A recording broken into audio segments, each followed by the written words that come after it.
Ay sama-samang tumulog, tumalangin sa ating Diyos na buhay. Hallelujah, Jesus. Lord, we worship you. We glorify your name, Panginoon. Lord, minsan pa tinataas po namin, ibinabandera ang pangalan mo sa kalagitnaan ng mga lingkod mo na narito, Panginoon. Lord, maraming salamat po sapagkat tunay nga, Lord Jesus, narito kami dahil sa grasya mo, Panginoon. Narito kami upang muli namin gunitain, Panginoon, ang pinakadakilang pag-ibig, Panginoon, na ipinakita mo sa krus ng Kalbaryo, Lord Jesus. Lord, kami po'y nagpapasalamat, Panginoon, sapagkat yun pa lamang sapat na upang kami po, Panginoon, ay mag-alay ng pagurit, pagsamba sa iyo, Panginoon. Yun pa lamang, Panginoon, sapat na upang kami tunay na magalak, Panginoon.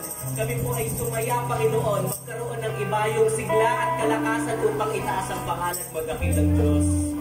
Lord, salamat po, Panginoon, sapagkat ramdam po namin ang kabutihan mo sa bawat isa sa amin, Panginoon. Kaya naman, Lord Jesus, narito kami sa iyong banal na harapan. Kami po'y muli nagpapakumbaba sa iyo, Panginoon.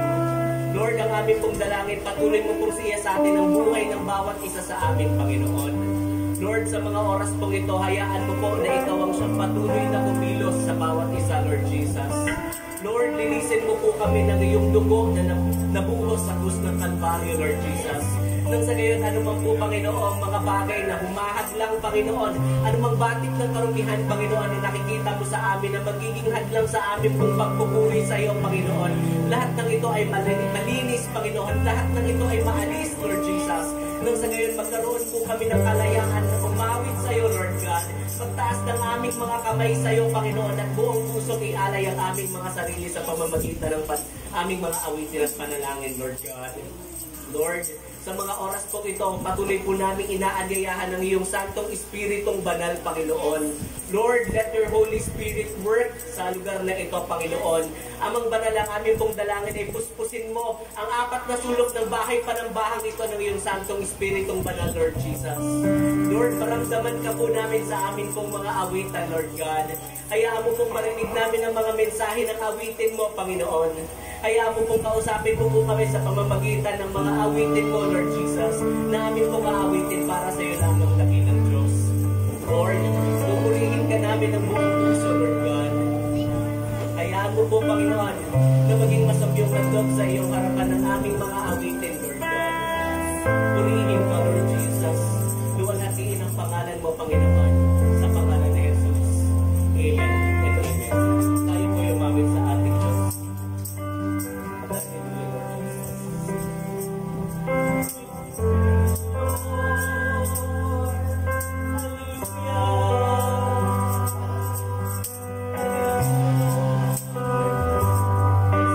Hallelujah.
Praise the Lord, all you nations.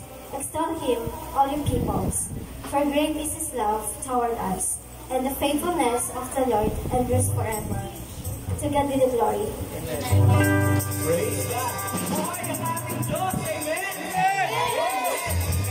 Tayo rin po ay magbigay ng buhay. Kaya awitin sa ating Diyos. Awitin po natin. Open the eyes.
ko na napakasarap po magpuri sa iyo, Panginoon. Lord, napakasarap umawit sa iyo, Lord Jesus. Patuloy ka namin aawitan, Lord God. Patuloy ko namin alay ang aming mga tinig sa iyo, Panginoon. Luwalhatiin ka, Lord God.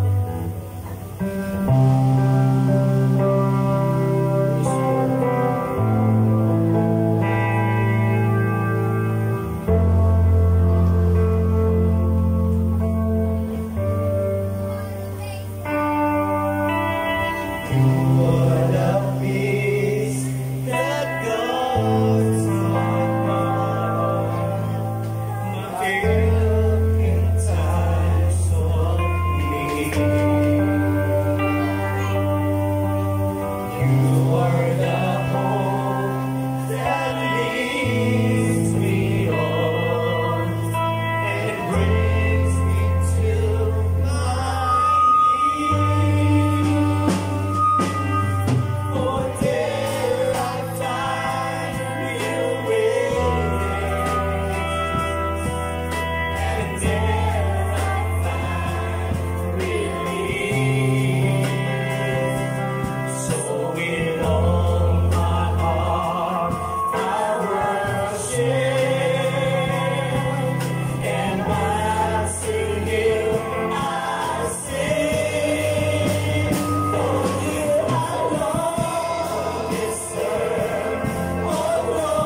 kami kausapin, Lord Jesus, sa mga kapahayagan mo, Panginoon, na aming pong maririnig, Lord God. At hayaan mo po na makatagpuan mo po kami, Panginoon, sa aming anumang pong aming kalagayan sa mga oras na ito, Lord Jesus. Lord, ikaw ang kumausap sa aming patuloy sa spirit at katotohanan, Lord God. Lord, salamat po, sapagkat ngayon pa lang, naroon at tinanggap na po namin, Panginoon, ang pagpapala na nagmumula sa iyo, Lord Jesus. Kaya naman, Panginoon, patuloy kaming magpupuri, patuloy kaming aawit sa iyo, Panginoon. Sa iyo lamang po namin ibabalik ang pinakamataas na papuri at pagsamba sa matamis na pangalan ni Jesus. Amen.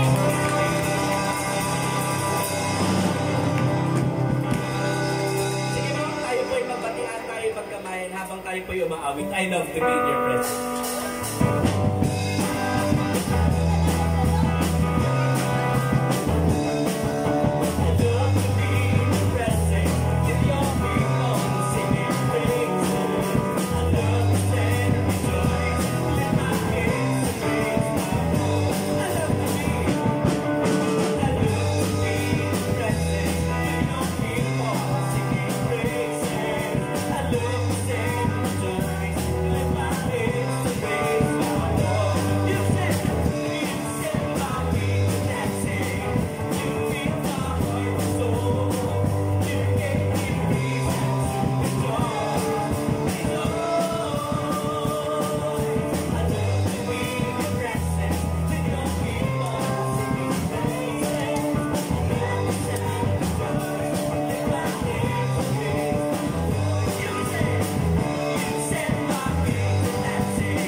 Praise God!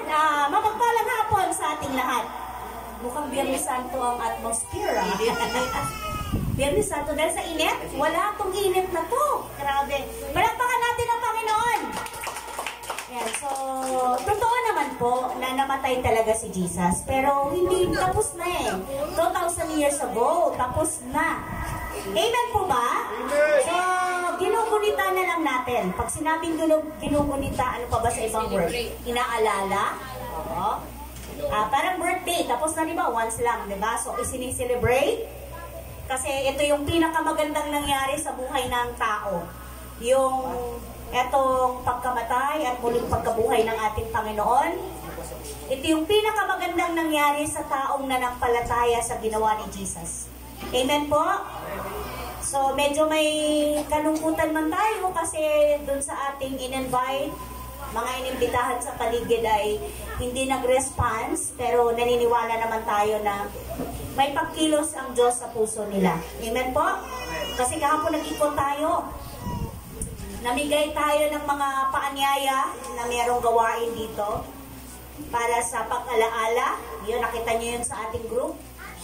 Yung ating mga pinamigay na ano, tawag nito? Ano man tawag doon?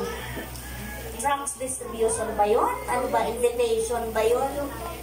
Flyers? So, invitation, paanyaya sa lahat na may magaganap ditong pag-alaala sa ginawang pagpapahirap, pagpapakasakit at pagkamatay ng ating Panginoon. Mga bata, pwedeng tumahimik tayo. So, mapalad kayo dahil hindi lang basta kwento ito, kundi ito ay totoong nangyari. Ginawa ni Jesus sa buhay niya para sa lahat sa atin.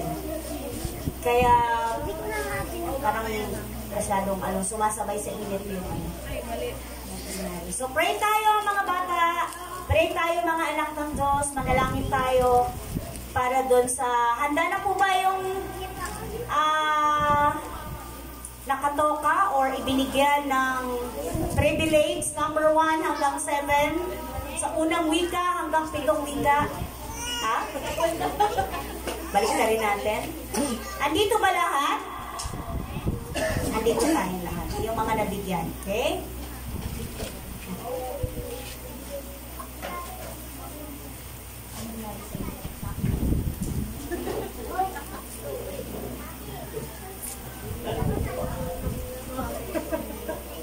Ano na lang kaya pag sinabi ng church, mag-ayuno tayo.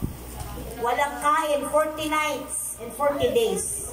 Naku, isang kainan nga lang, magwawala na eh. Isang araw lang, isang araw pa kaya, ano? Baka wala nang tumayo. Pwede na? Pwede na ba ako mag-pray? Medyo kumalma na ba? Kain na eh. Praise God. So sabi ko nga sa mga bata, hindi ho tayo nagpunta dito mga bata para maglaro, ha? Pagkatapos natin alalahanin yung ginawa ni Jesus sa krus, totoo yun mga bata, ha? Hindi lang yun basta storytelling sa fairy tale ba yun? Oo. Sa mga story book ng inyong mga magulang, kung meron mang pinalad sa inyo na binabasahan ng mga fairy tale dyan, hindi naman lahat, di ba, nababasahan. Hindi naman lahat ng mga bata nagkakaroon ng chance na mabigyan ng panahon ng mga magulang. Pero mas magandang ibabasahin natin mga magulang ay yung kasaysayan, yung nangyari kay Jesus, like ito, yung ginagawa natin, inaalala natin. So, irespeto po natin, bigyan natin ng paggalang, bigyan natin ng pagkilala na banal, sagrado, yung ginawa ng Panginoon, hindi biro. Sabi nga, walang katumbas na halaga yung itinantubo sa atin sa lahat ng ating mga karumihan, kasalanan. So, let us pray na. Hallelujah. Please, mga bata, pray muna tayo. Sige, hindi ako mag-start dito pag hindi kayo tumahimik. Abutin tayo dito ng alas 10 ng gabi.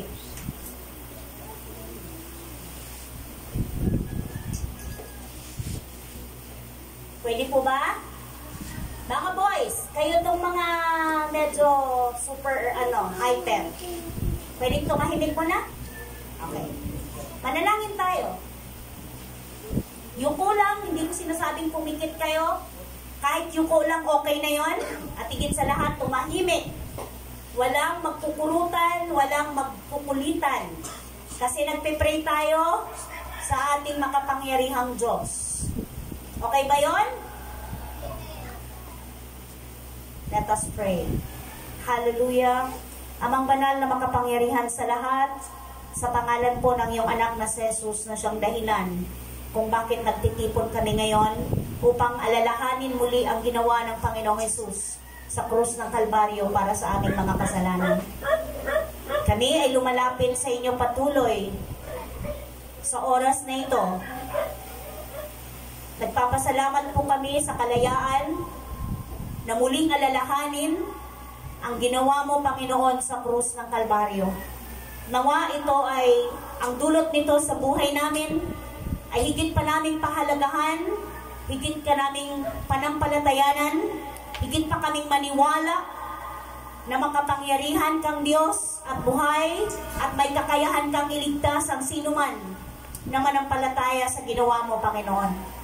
Dalangin ko po na patuloy mong ihanda ang mga puso namin mula sa unang wika mo, Panginoon, hanggang sa ikapitong huling wika mo doon sa krus ng Kalbaryo. Maging bukas ang aming mga puso, ang buo naming pagkatao, upang lubos naming maintindihan, maunawaan ang tunay na kahulugan ng ginawa mo, Panginoon. Na ito'y hindi biro, hindi ito kayang tumbasan ni numan. Hindi ito kayang pantayan ni numan, Panginoon. Ikaw at nag-iisang ikaw lamang, Panginoong Jesus, ang may kakayahan na gumawa nito minsan lang, O Diyos. Nagdusa ka, dumanas ka ng hirap na humantong sa kamatayan, subalit hindi doon natapos. Pagkatapos ng 3 araw, nabuhay ka magmuli upang kami na narito ngayon, na nananalig, nananampalataya, magkaroon ng buhay na walang hanggan sa piling mo, O Diyos. Pangunahan mo po kaming patuloy, samahan mo kaming patuloy ng iyong presensya, Panginoon, nang sa gayon, O Diyos, kami makapamuhay ayon sa inyong banal na kalooban. At habang narito pa kami, makita sa amin na ikaw ay buhay na Diyos na nagdulot sa amin ng buhay na pag-asa, ng katiyakan ng buhay na paroroon sa iyo lamang, na siyang dahilan kung bakit kami naglalaan ng panahon sa mga ganitong gawain. Dahil ito ang tunay na nakalulugod sa inyo. Naniniwala kami, Panginoong Jesus, na kalooban mo na magpalalim pa kami sa amin pong pagkaunawa sa ginawa mo sa krus ng Kalbaryo.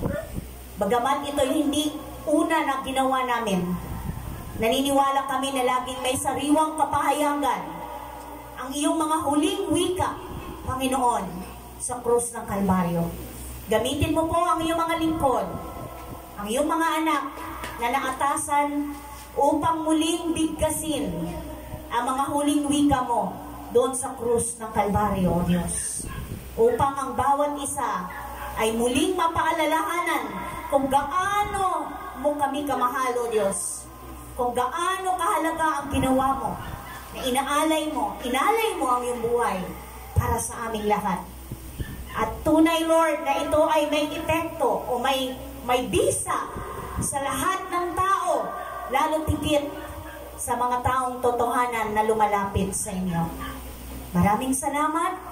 I pray ang pagkilos ng Holy Spirit sa aming mga buhay, sa aming mga puso at isipan, na kami maging focus, maisentro namin ang aming atensyon, ang lahat-lahat sa aming Lord sa mga sandaling ito, na amin pong tunay, Lord, na makita yung kahalagahan nito sa aming mga buhay. Thank you, Lord. We give you glory, honor, and praise.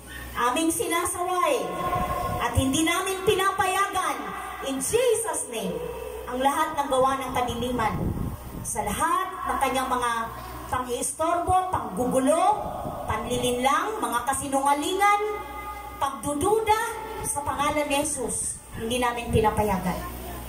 Hindi namin hinahayaan ang lahat ng uri ng mga pangahadlang sa pagkilos ng banal na Espiritu sa buhay ng mga taong handang unawain, handang bigyan ng puwang sa mga puso nila ang salita ng aming Panginoong Jesus. Thank you, Lord. Salamat sa power ng name of Jesus sa buhay ng iyong mga anak. Patuloy kami nagtitiwala sa gagawin mo sa aming kalagitnaan sa mga oras na ito. Bagamat maikli lamang yung aming inilaan, hindi po ito masasayang, Lord. Ito ang magsisilbing katatagan, tibay, lalim, maging mabunga ang aming buhay Kristiyano, sapagkat ito ang kalooban mo sa amin. Nalalabas kami rito, sa lugar na ito, nataglay namin ang tapang at kapangyarihan. Burden, meron kaming burden na i-share. Ang lahat, Lord, na aming matatanggap na mensahe mula sa iyo, Panginoon. Dahil ito ay makapangyarihan. Salamat po, pinupuri ka namin at pinapasalamatan. In Jesus' mighty name, lahat ng handang makinig ng taimtim sa huling wika ng ating Panginoong Yesus ay magsabi ng Amen. Amen. Amen at amen. Palakpakan natin ang Panginoon.